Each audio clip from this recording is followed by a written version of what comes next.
Kati ya Asma na Mama Chanja, ni nani kati yao mwenye mistari mikali ya kumsomesha mtoto wa kiume akamuelewa? Nani mwenye saundi kali? Aya, njoo tuone kati ya Asma na Mama Chanja nani ana mistari? Mambo poa. Mzima za kwenu? Njema. Nimekuona kutoka kule. Ngoja bwana. Wewe si ni Asma? Mimi ni Asma ndio. Ila nakupenda. Leo kazi ipo. Wewe. Nini? Haki ana mimi nakupenda Kwa unaniahidi mimi nitakuwa staple. Wewe unakuwa staple zake ana. Kazi ipo. Basi sawa, tuendelee kula. Umekubali? Nimekubali. Umekubali? Nimekubali. Kwa kutoka kwenye miogo ya Slay hapa. Leo utalipia samaki. Unaitwa mimi unajua sijakujua jina. Mimi naitwa Mago. Mago Asma. Mago Asma staple. Wewe unaitwa nani? Kai.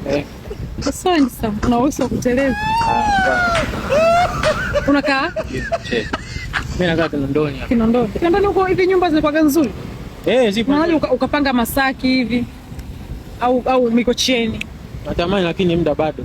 Ameza nikalipia. Unilipia mimi? Kweli? Nalipia. Unanionaje? Nakuona fresh tu. Sema ukweli. Unanionaje? Kwani una shida gani? Mimi sio vitu vyako. Sijakuelewa una shida gani? Yaani mimi nilikuwa I'm looking for a husband kwenye mwezi wa Ramadhani. Subiri kwanza, subiri. Sawa, sasa hiyo unakuwa unavuka mipaka. Kaa kwanza. Hamna, alafu wewe nakuheshimu sana. Niongee Kiingereza. Nakuheshimu, wewe ni mtu mzima. Na utuzima gani mimi mzee Nyerere? Asa mimi sispendi mishangazi. Mimi si mshangazi. Sasa wewe uone nene tu ndio nafanya gym. Wewe uone umri wako. Na umri gani? Na maneno unaongea kuja kuniambia mimi. Hamna, wewe acha zako bwana wewe. Niangalie vizuri kwa jicho la tatu. Labda ule samaki uondoke. Samaki wa Slay ni wazuri sana. Na pia kwanza unajua Slay anafungua branch nyingine. Wapi? Mwanza, kuna Yabuiru tarehe 21. Sasa hiyo kupeleka na private jet.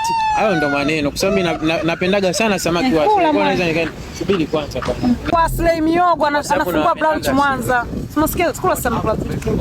Wewe Mama Chanja atakupiga bonge la bao. Hamna, usifanye hivyo. Tutakosana na wewe kumbafu hii.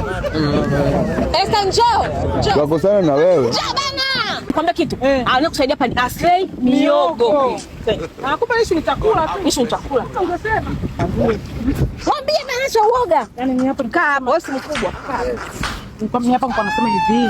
Mimi hapa ukinikubalia, nitakulipia bili kwa Slay Miogo kula hata miezi miwili bure kwa mkubali. Kwa ajili ya samaki. Watu wa Bangi mko? Bangi! Bangi!